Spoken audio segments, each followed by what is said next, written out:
Salud amigos, tripulantes de nuestra querida, contaminada y única nave espacial.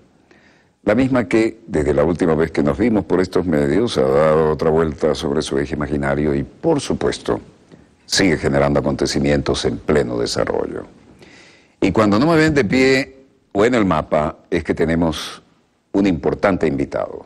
Y quiero presentarles a Juan Carlos Valdés González. Abogado, especialista en Derecho Tributario, Financiero y Administrativo, experto en Economía Política, presentador del programa Bosa con Valdés, aquí en Venezolana de Televisión, profesor universitario en el área de Economía Política, ex embajador de Venezuela en Barbados, doctorando en Derecho Constitucional. Vaya, Barbados me trae muchos recuerdos, pero supongo que tú tienes muchos más. Sí. Bienvenido a bordo, compañero. Gracias, Walter.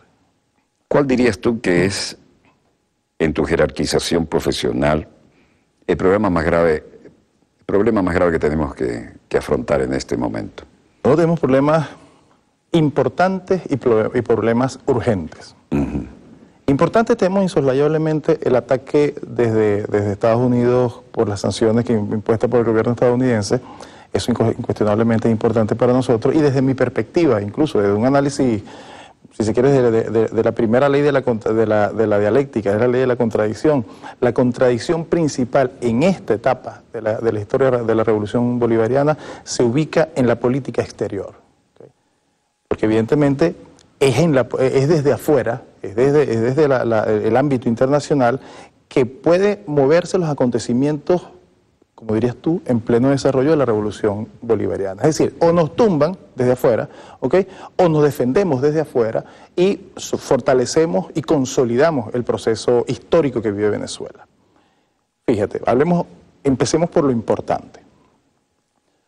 Las sanciones que impone Estados Unidos se resumen, o podemos resumirlas, ¿okay? Podemos resumirlas bastante, en decir que tratan de cercenar al máximo la posibilidad de que Venezuela obtenga dólares. En consecuencia, a su vez cercena la posibilidad de que nosotros los venezolanos o nuestro Estado pueda hacer transacciones internacionales, cumplir con compromisos internacionales. Y caer en la palabra encantada de que aman los gringos, default. Default, claro. Cuando quieren hundir a algún país. Así es, el impago. Además que, fíjate, si lo vemos desde el punto de vista jurídico, ¿ok? Ese default en que pudiese caer Venezuela, si se le materializa el deseo a Estados Unidos, específicamente al gobierno de Estados Unidos, ese default es hasta justificable. Porque si tú me quitas las posibilidades de yo obtener los recursos para cumplir con mi deuda, ¿cómo es que tú me la vas a imputar a mí? Eso es lo que en derecho se conocería como un hecho no imputable al acusado o al señalado en este caso. De modo que eso es interesante analizarlo. Y también es interesante analizar lo siguiente. Walter, es absurdo pensar que esta diferencia que existe o esta diatriba que hay entre Venezuela y Estados Unidos y las sanciones que Estados Unidos le impone a Venezuela solamente se circunscriben al ámbito de los dos países. Pues no es verdad. Estados Unidos, aprovechándose de su posición en la geopolítica mundial, aprovechándose de su posición y sobre todo en el aspecto económico, desde el Tratado de Bretton Woods, cuando la moneda estadounidense se utiliza, o pactamos, pero eso fue casi una obligación, que fuese la principal moneda de transacciones para la transacción internacional, eso colocó a Estados Unidos en una posición muy ventajosa respecto a la mayoría de los países del planeta, ¿ok? Estados Unidos tiene, en función de esa hegemonía, de ese poder que le da que es parte del Bretton Woods, tiene la posibilidad de chantajear, como en efecto lo hace, sin estupor, de chantajear a países, y yo soy de los que dice hasta continentes enteros. En consecuencia, las políticas que él implementa en contra de Venezuela no solo se circunscribe a este ámbito, el bloqueo que él intenta hacerle a Venezuela es un bloqueo mundial. ¿Okay? Tiene la esperanza, y por ahí la primer ministra Merkel asomó la posibilidad de sanciones de Europa hacia Venezuela. Y uno analiza el asunto, sanciones, ¿por qué? Porque nosotros impulsamos un proceso constituyente que más democrático no puede ser. O sea, sanciones por ser democráticos. Ahí hay un elemento de combate, de ofensiva internacional. Nosotros tenemos que explicarle al mundo, porque tenemos que salir del paso a la canalla mediática que ha confundido al planeta entero en torno a al móvil o a la verdadera causa de estas sanciones. Mira, yo te voy a interrumpir brevemente porque creo que estamos entrando en la estrategia que compartimos, porque esto no fue conversado antes. Cuando yo dije, nos viene, yo he dado clase 40 años ad honor en componentes de la Fuerza Armada y en otros ámbitos, y dije, tenemos que prepararnos para un mundo interconectado vía satélite, van a ser satélites de uso civil, los vamos a tener, ya se acabó el tema que si la onda corta, que si los teletipos, sí. Internet dejará de ser un secreto militar, y la realidad es que nos vamos a encontrar ante dos escenarios, sea crisis militar, económica, política, el escenario real y su proyección al mismo tiempo en los medios audiovisuales. ¿Para qué? Para el teatro de operaciones que son nuestras neuronas. Y ahí viene todo el rollo en un mundo interconectado. Así es decir, una vez que aceptamos esto, que es nuestra cotidianidad, entonces viene este tipo de cosas que quiero, con tu muy importante enfoque, ubicarnos en esto, ¿no? Todo lo que ocurre aquí está interconectado, no es casualidad. Así es. Y ahora como nunca, ¿no? Y el juego... lo que ocurre aquí no es solo nuestro, es planetario. Es planetario, así es. Y esa interconexión también tiene sus desventajas enormes, pues las desventajas enormes es que quienes tienen el poder de las comunicaciones, ¿ok?, no son muchas potencias, pues, son muy pocos. Es más, en el ámbito comunicacional, en el ámbito de la opinión pública internacional, entre comillas, o sea, no son más de 5 grandes agencias informativas que dominan la opinión pública internacional, y todas tienen intereses políticos, ¿no? Al voleo te digo, Deutsche Welle, BBC, ANSA Latina, AP. Associated Press, Reuters, que además cuando le hicieron el homenaje en el Parlamento inglés, digo, agradecidísimo, claro, había ayudado en todas las propagandas de guerra y en todas las guerras, dice, sí. Pero aunque soy súbdito británico, mi apellido es alemán y no es Reuters, es Reuters. Por ahí nos vamos. Me interesa muchísimo este enfoque tuyo y no te voy a interrumpir. Ok, entonces fíjate, en toda guerra la primera víctima es la verdad, ¿ok? Y si tú tienes el poder de la comunicación, tú puedes hacer con la verdad lo que te dé la gana. Esa es una de las mayores debilidades de nosotros en esta guerra que, como te dije anteriormente, está ubicada en este plano, en este momento, está ubicada en el ámbito internacional. Hay que concentrarse en el ámbito internacional en este momento. ¿Cómo podemos combatirlo, Walter? Bueno, yo pienso que nosotros tampoco es que estamos discapacitados en ese sentido. No somos muchos. Claro, no tenemos cómo defendernos. Nosotros tenemos embajadas en todos los continentes. Y tenemos la posibilidad, yo recuerdo, bueno, yo fui embajador, como tú lo presentaste. Yo recuerdo que cuando yo estaba en Barbados, la prensa hacía eco, por supuesto, de la canalla mediática mundial cuando hablaba de Venezuela, que todos los días hablaban de Venezuela. Esa es otra cosa que este proceso nos ha colocado, Walter, en el ombligo, como diría un amigo, en el ombligo del mundo. Porque no hay nadie que se levante en alguna parte del mundo sin ver en su prensa nacional, ver una noticia sobre nuestro país, para bien o para mal. Cuando yo veía esas noticias, yo le pedía réplica al periódico. Cuando el periódico no me da réplica, porque... ¿En Barbados? En Barbados. Bueno, Barbados es una islita encantadora que yo conocí antes de conocer Venezuela, pero es como pueblo chico, infierno grande, ¿no? Sí, así es. Pero con una repercusión importante en el Caribe, ¿ok? La pequeña Inglaterra de los trópicos. Así es. Y ella tiene una repercusión importante en el Caribe porque tiene un liderazgo en el Commonwealth. Sí. ¿Okay? Bueno, lo cierto es que yo le pedía réplica y cuando no me daban la réplica yo pagaba la noticia. ¿Okay? Pero tenía que salir la noticia, la verdad. Pues. Brillante pragmatismo, ¿eh? Claro. Porque si no es así... Claro, se queda la mentira en el imaginario colectivo. Entonces, bueno, así lo hacemos. Nosotros debemos hacer una ofensiva mediática, ¿okay? A la par, por supuesto, aunado a la contraofensiva de económica y política, que además es importante aquí, y eso quiero resaltarlo. Señores, dejemos de desvincular la política de lo económico. No hay nada más político que lo económico. Al final, analicemos cuál es el móvil de las políticas y vamos a llegar tarde o temprano al tema económico. ¿Okay? De modo que no debemos vincularlo. Retomando el tema de las medidas implantadas por Estados Unidos y que pretende hacerlo a nivel mundial. Yo soy de la tesis de que esto puede ser un tiro por la culata a Estados Unidos, Walter.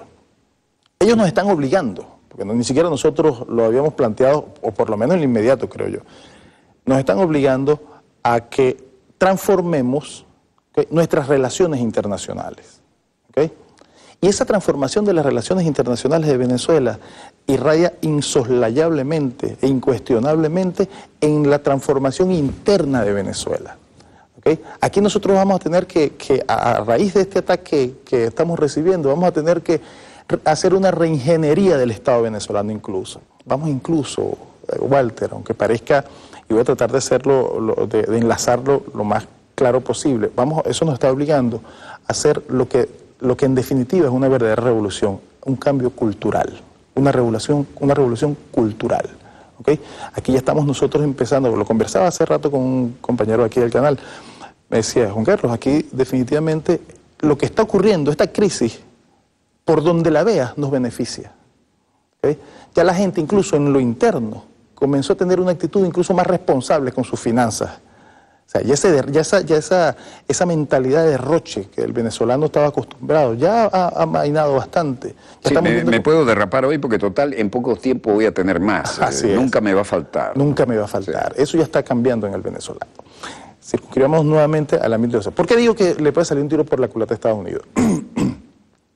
Como ellos nos han obligado, este ataque feroz, nacional e internacional, ha obligado que Venezuela sea el ombligo ahorita del mundo, para que todo el mundo esté pendiente de Venezuela. O sea, lo que ocurra con Venezuela y desde Venezuela, de alguna u otra manera, va a irradiar en el planeta entero. Bueno, fíjate. Ellos cercenan la posibilidad de que Venezuela tenga dólares. Perfecto. El presidente acaba de hacer unos anuncios importantísimos. Y desde mi perspectiva... Quería que comentaras eso, porque requiere, pese a la pedagógica declaración del presidente, requiere algún comentario, ¿no? Claro, pues en términos, el presidente lo plantea en términos generales, pues, y podemos detallar algunos. Vamos a tener en este caso, él habló de una canasta, la canasta de divisas, pues. Cuando se habla, la cesta de divisas, perdón, habló el presidente. Cuando el presidente habla de la cesta de divisas, se refiere a la cesta de divisas de monedas de reserva que está en el Fondo Monetario Internacional, entre las cuales, y muy reciente data, está el yuan. El yuan ingresa como moneda de reserva internacional el año pasado, en el 2016. E ingresa de una vez con una posición privilegiada dentro de la canasta, porque ingresa como la tercera moneda más fuerte dentro de esa canasta, después del dólar estadounidense y detrás del euro. ¿Okay? Pero por encima de la libra esterlina y por encima del yen japonés. Los ex-colonialistas colonizados contra los colonialistas. Así es. Fíjate un dato importante que recientemente en un trabajo de investigación descubrí. El 33%, Walter, el 33% de las transacciones estadounidenses son en yuanes. 33%. 33%, un tercio de las transacciones estadounidenses son en yuanes. Claro, ¿cómo se explica eso? Se explica por varias razones. Uno, recuerda que el principal acreedor de Estados Unidos es precisamente China. Luego, hay grandes empresas estadounidenses en China, ¿ok?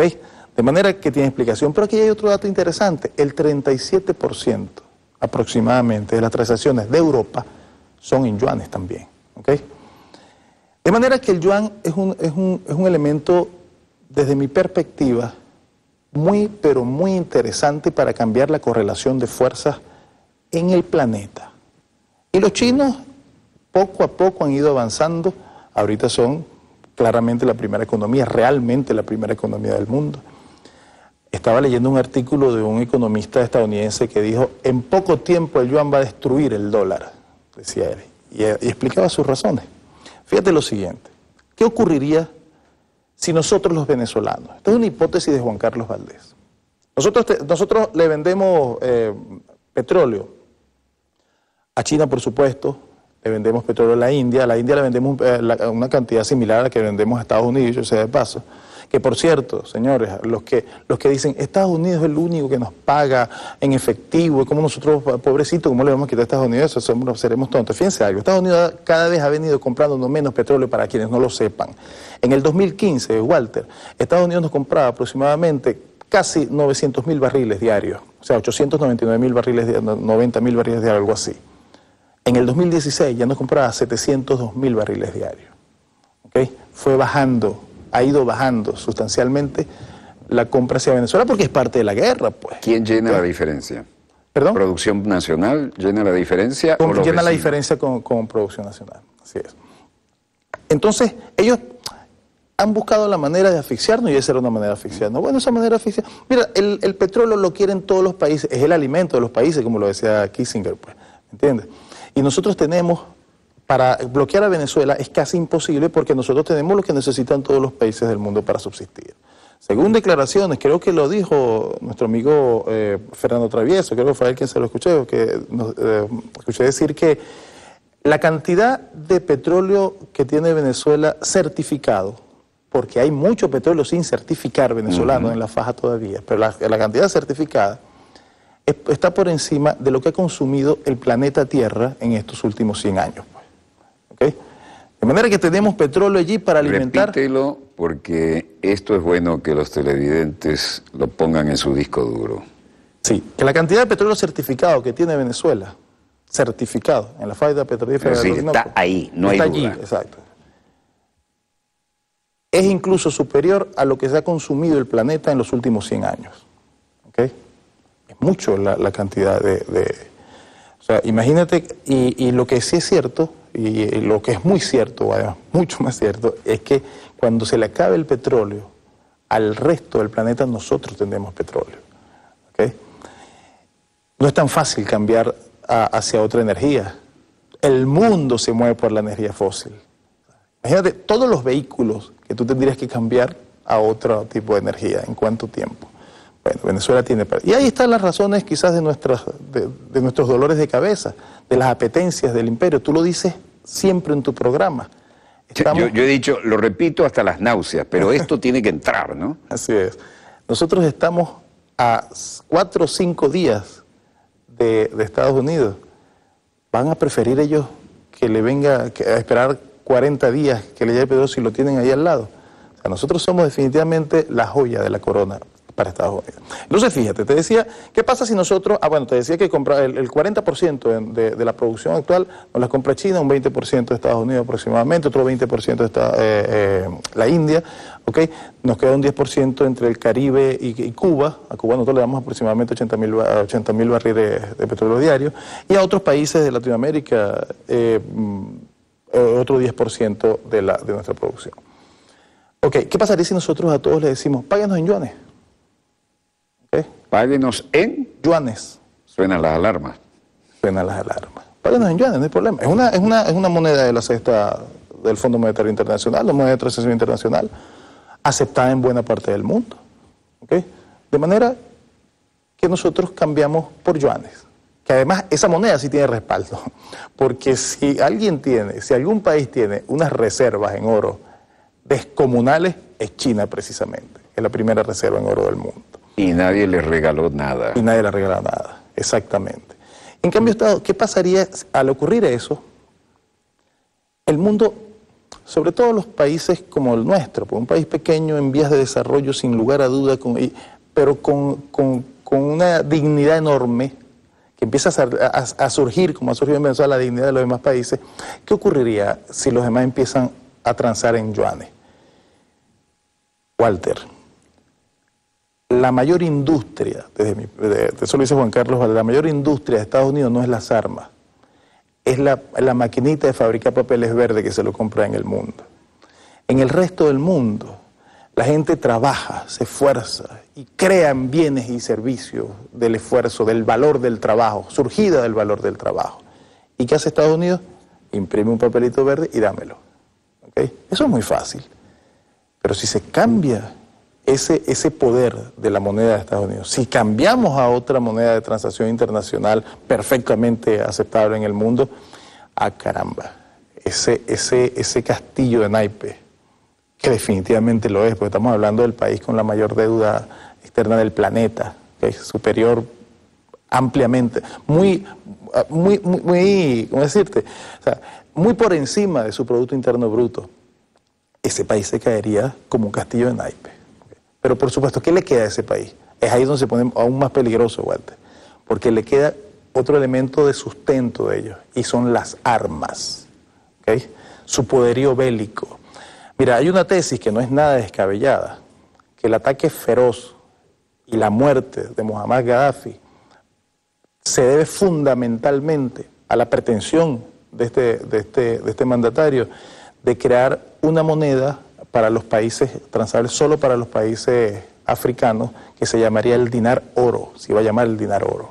Él era el líder del Magreb, de toda la parte desarrollada del norte de África. Exactamente. Yo lo conocí personalmente, estuve en el palacio, el ex Palacio Rey Idris, cenando a la distancia que estás tú, en las alfombras. Estaba en la otra Ricardo Alarcón de Quesada, el canciller diplomático cubano. Y el hombre realmente mandaba, pero mandaba como un padre, porque es un país disuelto en tribus, porque es muy desierto, no solo el norte, sino el resto profundo, y cada tribu venía con un problema a él y nadie se iba sin la solución. Era el padre de la nación y el estándar de vida era envidiable. Así es. Entonces, fíjate, esa propuesta de Muammar Gaddafi, que si se hubiese materializado, por supuesto, iba a debilitar fuertemente al dólar, pues, ¿ok? Y a quienes se le ocurra en este planeta plantearse una idea similar, puedes estar seguro que va a haber una reacción inmediata de Estados Unidos. Pero bueno, nosotros nos estamos planteando no porque fue política inicial de nuestro gobierno, nos están planteando porque nos están obligando a eso, pues, ¿ok? Y como te dije anteriormente, Walter, eso que está ocurriendo con Venezuela, una vez que nosotros triunfemos, porque yo, Juan Carlos Valdés, no tengo duda de que vamos a salir triunfantes. No tengo la más mínima duda de que vamos a salir triunfantes. Porque además la arrogancia del imperio estadounidense lo ha hecho de verdad tomar políticas muy torpes, pues, ¿ves? O sea, ha sido torpe por arrogante. Y esa arrogancia, pues, lo lleva a creer que a nosotros nos va a asfixiar, a Venezuela lo va a agilar. El presidente Chávez estuvo muy claro desde esa perspectiva. Después del golpe petrolero, el golpe del paro empresarial y el paro petrolero, ¿okay? y la arremetida que hubo, y vamos a hablar de eso más adelante, que obligó al control de cambio venezolano, la arremetida que hubo de liquidar nuestras reservas. Nadie, ni en la peor de sus pesadillas, de los que querían tumbar al gobierno, pudieron suponer que después de aplicar eso, el gobierno se salvaba. El gobierno se salvaba. Lo daban por hecho y la bendición del norte. Bueno, es que igual, nadie apostaba un bolívar a que el presidente Maduro pasaba del 2016. Nadie apostaba un bolívar a eso. ¿Okay? O sea, aquí se pagaron, como dirían en el argot hípico, aquí se pagaron cuadros con 5. Porque nadie lo apostaba. Y el presidente Maduro no solo salió airoso, sino que le demostró al mundo entero que es realmente un estadista. Y sobre todo, Walter, un presidente de paz, ¿vale? De paz, y eso tenemos que de verdad agradecerlo, presidente de paz. Le debemos en buena medida la paz al presidente Maduro. Bueno, entonces fíjate, ese ataque que recibió el presidente Chávez, ¿no? Ese ataque feroz, que nosotros los venezolanos, por cierto, y cabe la acotación, nosotros los venezolanos somos el país que hemos recibido el ataque imperial desde el punto de vista de esa neoguerra, que nosotros llamamos guerra de cuarta generación, más feroz, me atrevo a decir que en el mundo. Aquí se han aplicado todas las recetas de ataque financiero, de ataque económico, de ataque psicológico, porque hay que entender que nosotros no solo tenemos una guerra económica, nosotros hemos hablado de guerra económica, quizás para explicar lo urgente, ¿ok? Las carencias de algunos bienes esenciales del venezolano. No, lo tangible, pero el otro teatro de operaciones que son las neuronas. Que ese es el principal objetivo de la guerra de cuarta generación y del ataque que estamos recibiendo los venezolanos actualmente. Pero hasta eso lo hemos resistido, Walter.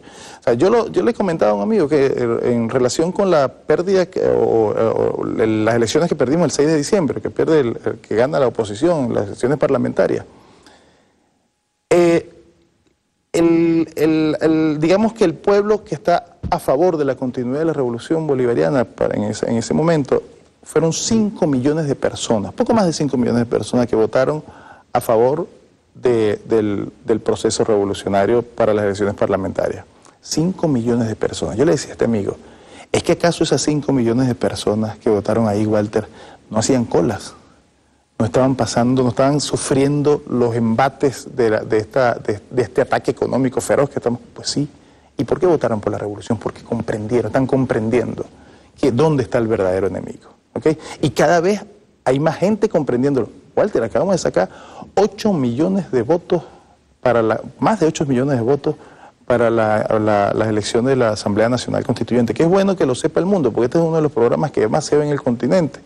Es bueno que el mundo sepa que la elección de una Asamblea Nacional Constituyente como la que tenemos actualmente está establecida en la Constitución de la República Bolivariana de Venezuela, que no tiene ningún sentido. Claro, hay unas manipulaciones, quizás no vamos a salir estrictamente del tema internacional, pero es bueno que internacionalmente entiendan qué ocurrió aquí en Venezuela y que lo que supuestamente originó las sanciones de Estados Unidos, que es la elección de la Asamblea Nacional Constituyente. Rápidamente, en el artículo 348, si mi memoria no me falla, de la Constitución nuestra, cuando establece que tiene la iniciativa para la convocatoria, la iniciativa de convocatoria a la Asamblea Nacional Constituyente, entre los entes que ahí menciona el presidente de la República, la manipulación mediática se centró en esto, Walter. Decía, no, el presidente tiene la iniciativa, porque la convocatoria, según el 347, la tiene que hacer el pueblo. Pero resulta que en ese mismo artículo 348, Walter, el tercer ente que puede convocar, tiene esa iniciativa, es el mismo pueblo, porque dice el 15% de los electores o electores inscritos en el registro electoral permanente. Entonces tú te pones a pensar. Dijiste 347 y 348. 347 y 348.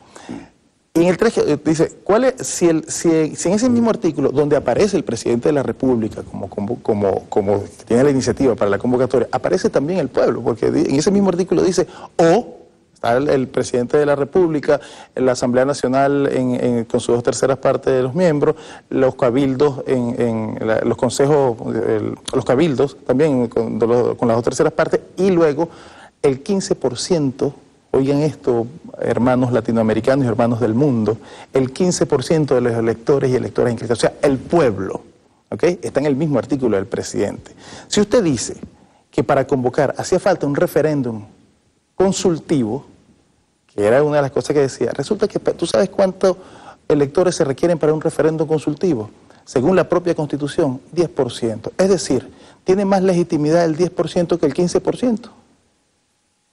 Si te dice la Constitución que el 15% tiene la iniciativa, o sea, tú tendrías que pedirle ahora un 10% para poder hacerla. No tiene sentido. ¿Vale? Y eso era bueno, que quería hacer esa acotación, Walter, aunque no es el tema estricto, pero guarda relación un poco por lo que estamos diciendo. Las sanciones se deben porque nosotros fuimos a la Constituyente y votamos por una Asamblea Nacional Constituyente. Entonces pueden ver que no es cierto lo que se ha dicho de la ilegalidad o ilegitimidad de la Asamblea Nacional Constituyente. Pero volviendo al punto, más de 8 millones de venezolanos dijeron queremos paz y queremos ser soberanos, queremos que respeten nuestra soberanía. ¿Ok? Venezuela está dando ejemplo al planeta. Soy de los que cree fielmente, Walter, que nosotros, la providencia nos colocó de alguna u otra manera en una posición para transformar los paradigmas mundiales. ¿Ok?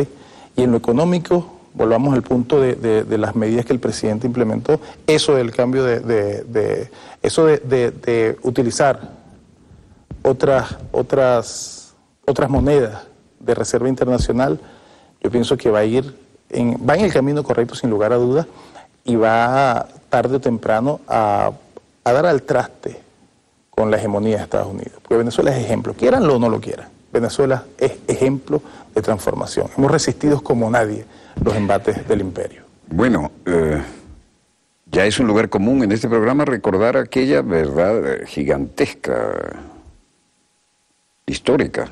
Nuestras Fuerzas Armadas solamente han cruzado la frontera para dar libertad a 5 naciones, ¿no? Ahora, algunas de esas naciones a las que le dimos libertad, ahora se han bajado los pantalones de la soberanía con 7 bases gringas, ¿no? las que nos negamos a tener aquí. ¿Qué lectura le das tú a eso? Fíjate, ahí está Pero además se dieron el control del espacio aéreo, marítimo y terrestre. Y además, para mayor vergüenza histórica, haga lo que haga un soldado estadounidense en la vecina Colombia, la hermana Colombia, así le viole la hija al presidente, caso extremo, hipotético, indeseable. No pueden llevarlo a la justicia, tienen que entregárselo a su comando. No le han violado la hija al presidente, pero han violado mujeres en Colombia. Pero adolescentes no, niñas. Así es. Y los casos se multiplican cada fin de semana. Sí, ellos entregaron su soberanía, como tú lo acabas de decir. Pero fíjate que hay un elemento, me acabas de acordar, un elemento importantísimo de esta guerra que está recibiendo Venezuela. Y es la manipulación del bolívar que se hace en la frontera, ¿no? Y todavía no se ha dicho claramente qué está ocurriendo allí y cómo nosotros... Ese es un temazo. Vamos a entrarle con todo. Fíjate, hay un movimiento... Pero ni hacer preguntas. Hay un movimiento que se llama el Movimiento para un Nuevo Constitucionalismo Americano, que lidera la doctora Olga Álvarez, y ahí está María Alejandra Díaz, ahí hay puro cuarto bate, ahí está María Alejandra Díaz, está Enrique Tineo, Francisco Artiga, César Tillero, en fin. Vamos a hacer un estudio, estamos haciendo un estudio sobre el caso de la frontera colombiana, porque vamos a demostrar lo que te voy a explicar en este momento, Walter.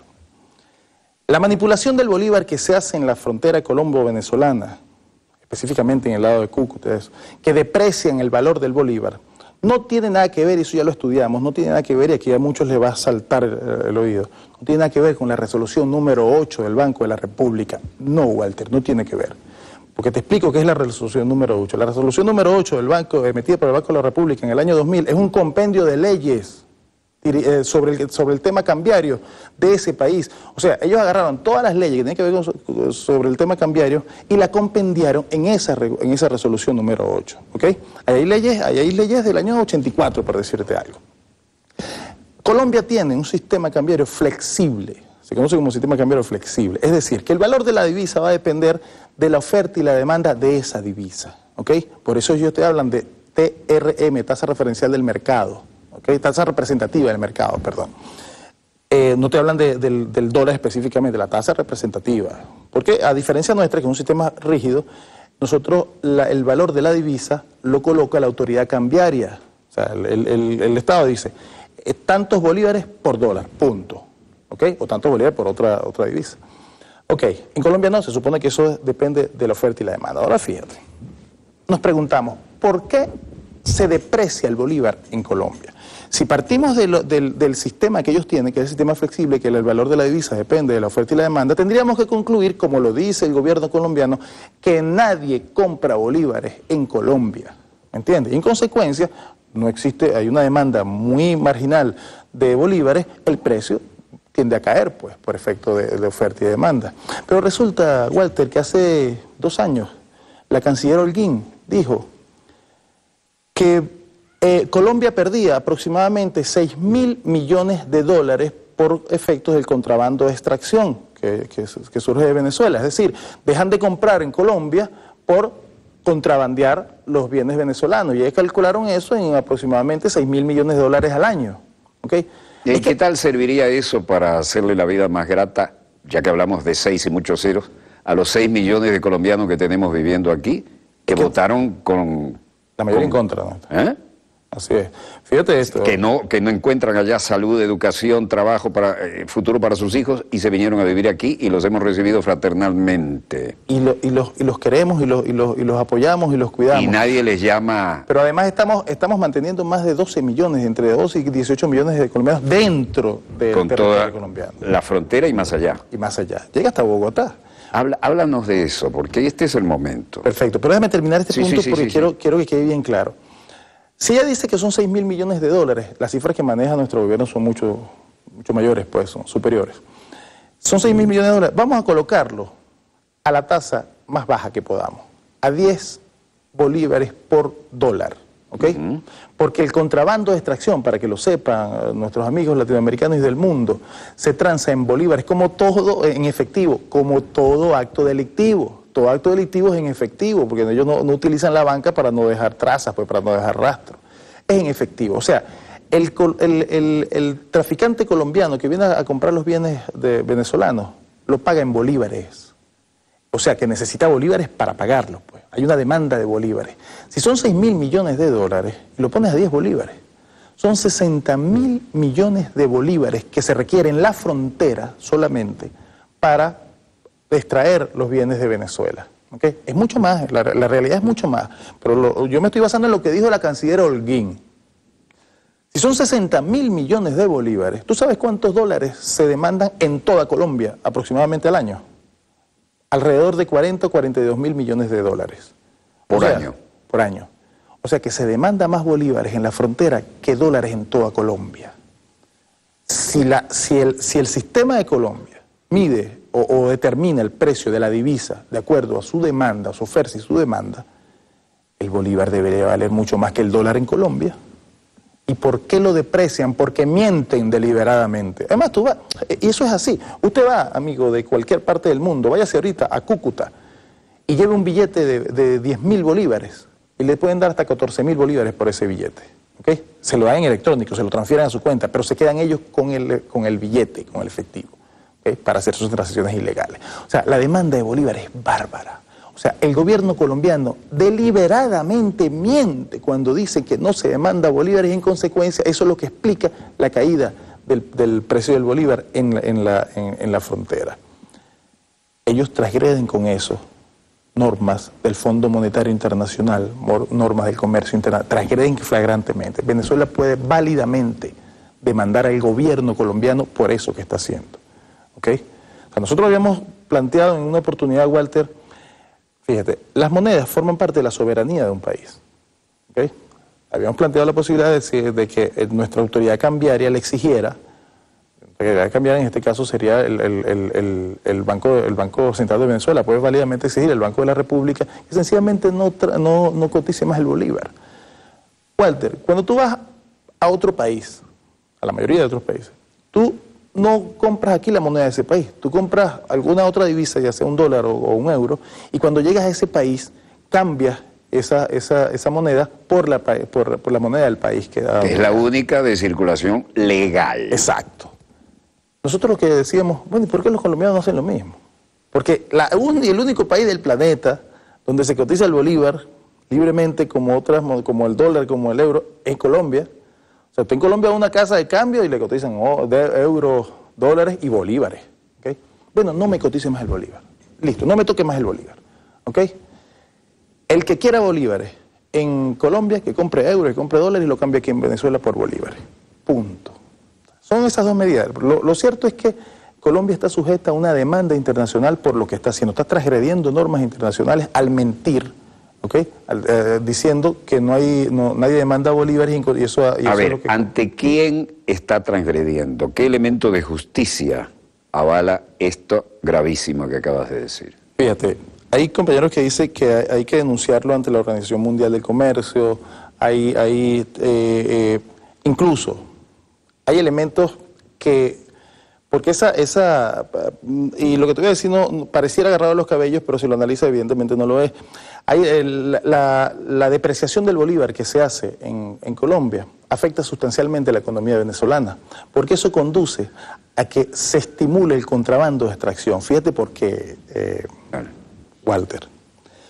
Un salario mínimo colombiano está alrededor, no sé si aumentó, pero estaba entre 800 o 900 mil pesos. Ponle 900 mil pesos, creo que está por encima. Ponle 900 mil pesos. Con ese salario mínimo el colombiano, de broma y paga sus servicios, pues. O sea, no le alcanza, como no le alcanza un salario mínimo a la mayoría de los venezolanos acá, pues. ¿Okay? Es decir, moneda devaluadísima, poder adquisitivo mínimo. Así es, 900 mil pesos.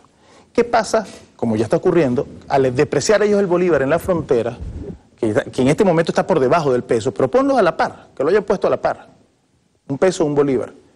¿Qué hace el trabajador colombiano para subsistir? Cambia eso en bolívares, 900 mil pesos los cambia en bolívares y entra con 900 mil bolívares. ¿Ok? No es poca cosa. No es poca cosa, aquí en Venezuela no es poca cosa. Si aquí tuviésemos un salario mínimo de 900 mil bolívares, la gente le alcanza. ¿Ok? Entra con 900 mil bolívares y por supuesto compra todo lo que puede aquí en Venezuela. Y eso no es solamente el trabajador colombiano, es el narcotraficante, es el paramilitar. Ellos nos están comprando el país, ¿vale? Vete a Barlovento. Yo hago trabajo en Barlovento, o sea, frecuento mucho la zona. Es impresionante la cantidad de colombianos que están comprando las tierras ahí. Estamos hablando en Miranda, estamos aquí, en el centro. Están comprando los terrenos, los negocios y todos los colombianos. Por supuesto, con esa depreciación que hace, afecta a nuestra economía en favor de la economía colombiana. Van a terminar cambiándonos el mapa demográfico. Así es, van a terminar comprándonos a Venezuela. Eso hay que atacarlo. Podemos atacarlo, como te dije anteriormente, legalmente. Podemos atacarlo desde el punto de vista de nuestra política cambiaria, pues, y solicitarle, exigirle, no solicitar, exigirle a la autoridad cambiaria colombiana que no sencillamente no cotice bolívares, ya. ¿Okay? Y ahí sería mucho lo que avanzaríamos, pues. ¿Okay? En este ataque feroz que desde Colombia se centra en Venezuela. Otro elemento. Pareciera absurdo decir, bueno, ¿y por qué? Que también esto que te voy a decir está orquestado desde Colombia, y es la sustracción del efectivo, del cash. ¿Por qué eso escandaloso de que aparece una casa particular y una montaña de billetes de curso legal venezolano acumulados allí? Ok. Hay varias tesis, ¿no? Hace poco en el programa Bosa con Valdés, y valga la publicidad de este espacio. Todo queda en la familia. Todo queda en familia. Nosotros presentamos un video que nos lo pasó nuestro amigo Daniel Quintero, donde unos de estos, llamémoslos gángsters, no sé cómo llamarlos, que juegan es una forma de ataque que no es nueva. Se lo aplicaron a Siria, se lo aplicaron a Rusia en su oportunidad. ¿Okay? A varios países le han aplicado eso. Por lo siguiente, fíjate, el efectivo, Walter, la moneda y el billete, no representa más del 5 o 6% del dinero que circula en un país, en cualquier país. ¿Okay? La gente cree que cuando tú le das de dinero, le viene a la mente inmediatamente billetes y monedas, pero no es verdad. Billetes y monedas es solamente una pequeña porción del tipo del dinero que se utiliza en cualquier sociedad capitalista del mundo, incluyendo la nuestra, pues. El resto, yo le digo a la gente, para que lo ilustre mejor, ¿cuánto dinero tienes efectivo en tu cartera? Tanto. ¿Y cuánto puedes gastar en tu tarjeta de crédito o tu tarjeta de débito? ¿Okay? ¿O cuánto puedes transferir? Mucho más. ¿Okay? De manera que el dinero efectivo se reduce a lo que conocemos como para gastos de menudeo, pues, para pagar un pasaje, para cosas relativamente... Tú no compras un apartamento en efectivo. La cotidianidad. Para la cotidianidad, exacto. O sea que es una masa reducida, digamos reducida en proporción del tamaño de la liquidez del país.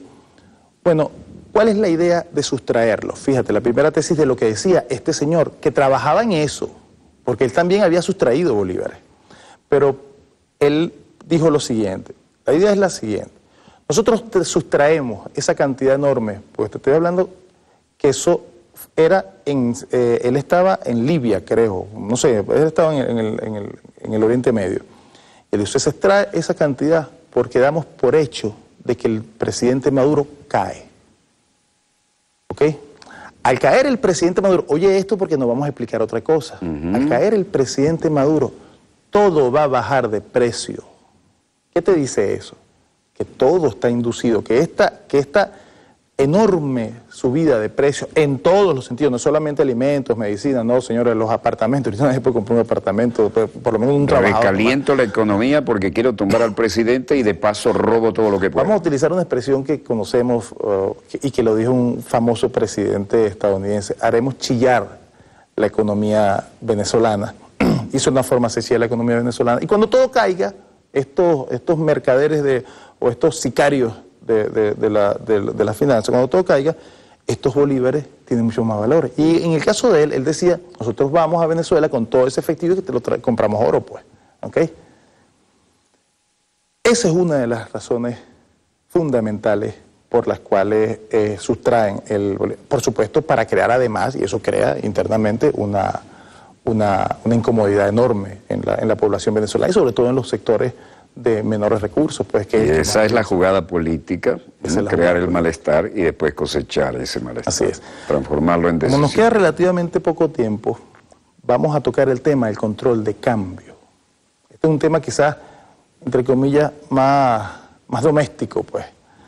Pero expliquemos rápidamente, porque hay unas voces, no voy a decir agoreras para no ser grosero, hay unas voces que plantean que hay que eliminar el control de cambio, Walter. Y hay que eliminar el control de cambio porque no cumplió con los objetivos que se supone que debía cumplir. O sea, no impidió la fuga de divisas, no impidió también la elevación sustancial de los precios, en fin. Eso es verdad. Pero cuando hablamos del control de cambio tenemos que evaluar 3 elementos antes de tomar una decisión de esa naturaleza. El primer elemento es, Walter, las condiciones que dieron origen a la implantación del control de cambio se mantienen. Si no se mantienen, si ya se han disuelto, si han desaparecido esas condiciones, tiene sentido que quitemos el control de cambio, no tendría ninguna razón mantenerlo. ¿Okay? Pero no es así. Las condiciones que dieron origen al control de cambio en el año 2003 en Venezuela no solo se mantienen, sino que se han agudizado, porque el ataque económico es mayor y tenemos menos dólares y menos posibilidad de conseguirlos por las sanciones, de manera que es absurdo pensar en que debemos eliminar el control de cambio. Al día siguiente no tendríamos si lo eliminas, al día siguiente no tienes un solo dólar en las reservas. Ok, ¿los objetivos planteados se materializaron, se cumplieron? No se cumplieron, efectivamente. Nos queda el tercer elemento. Los mecanismos que implementamos para el control de cambio ¿fueron los más idóneos? Obviamente no. Entonces, ¿cuál es la solución? Vámonos a los mecanismos, obviamente. ¿Ok? Nosotros, dentro del equipo de 15 y último, que es otro equipo que trabaja en el análisis y el estudio del fenómeno económico en Venezuela, detectamos, entre otras cosas, que hay un elemento fundamental, Walter, y es la transparencia en la asignación de las divisas, en este caso de los dólares. Más del 90%, entre el 90 o poco más del 90% de las divisas que se entrega en Venezuela se entrega a 10 bolívares, es lo que nosotros llamamos el DIPRO, la divisa protegida. El resto podemos decir que es marginal, el DICOM, que es publicado. Pero el DIPRO no sabemos a quiénes se le entrega. ¿Okay? No se publica, pues. Eso no se publica. ¿Qué estamos pidiendo? Prende la luz ahí. Enciende la luz. Que nosotros somos uno de los países con mayor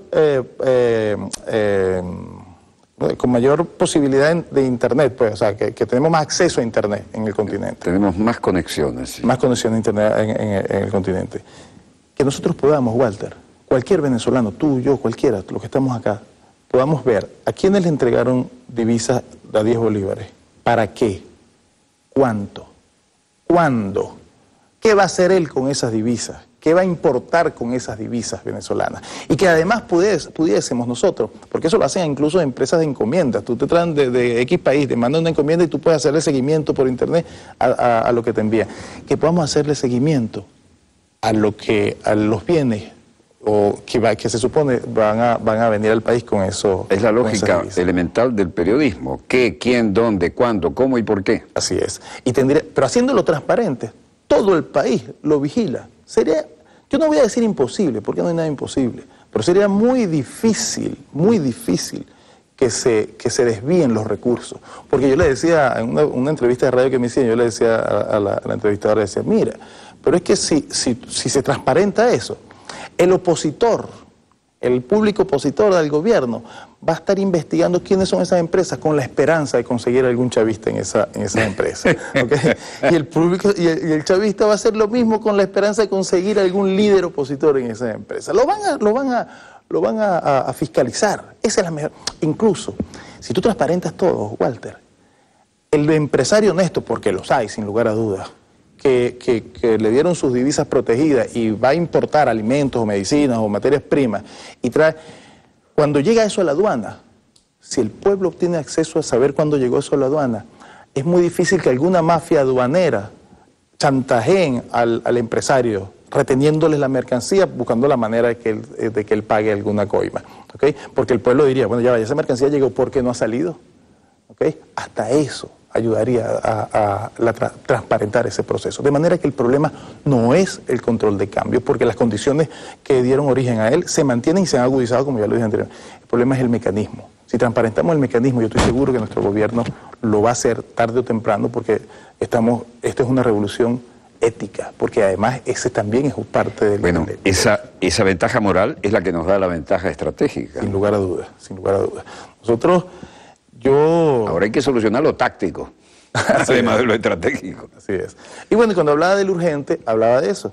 O sea, esto es parte de la urgencia, ¿ok? ¿Por qué? Porque el tema ahorita, Walter, lo que más le pega al venezolano, y es así, por encima incluso del problema y la inseguridad que puede haber, es el problema de los precios. El problema es que la gente... Es un insulto cotidiano. Un insulto cotidiano. Y las colas. Bueno, esto es calcado a brocha gorda lo primero que le hicieron a Allende. ¿Qué desaparecieron primero? No me canso de repetirlo. Papel higiénico y toalla sanitaria. Así es. Y después los alimentos. Y después todo. Así es.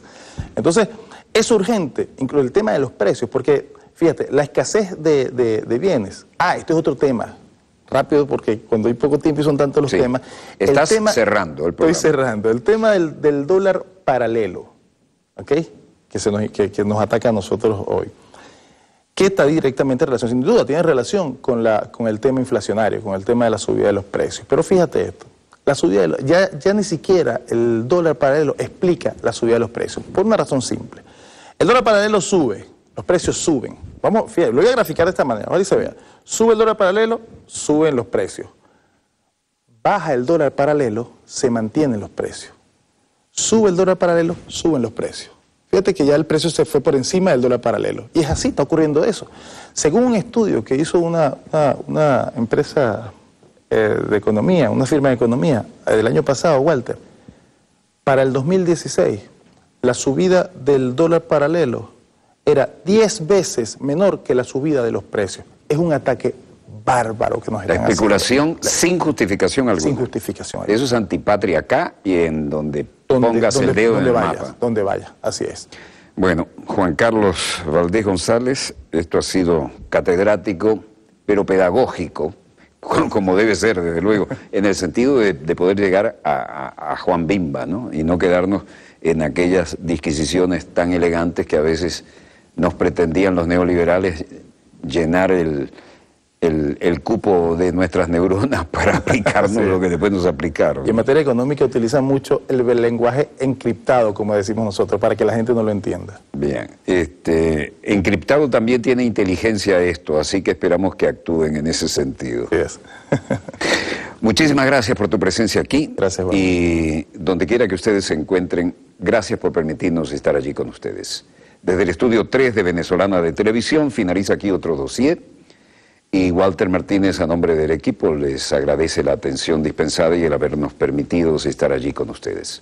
Disponga usted de las cámaras, señor director.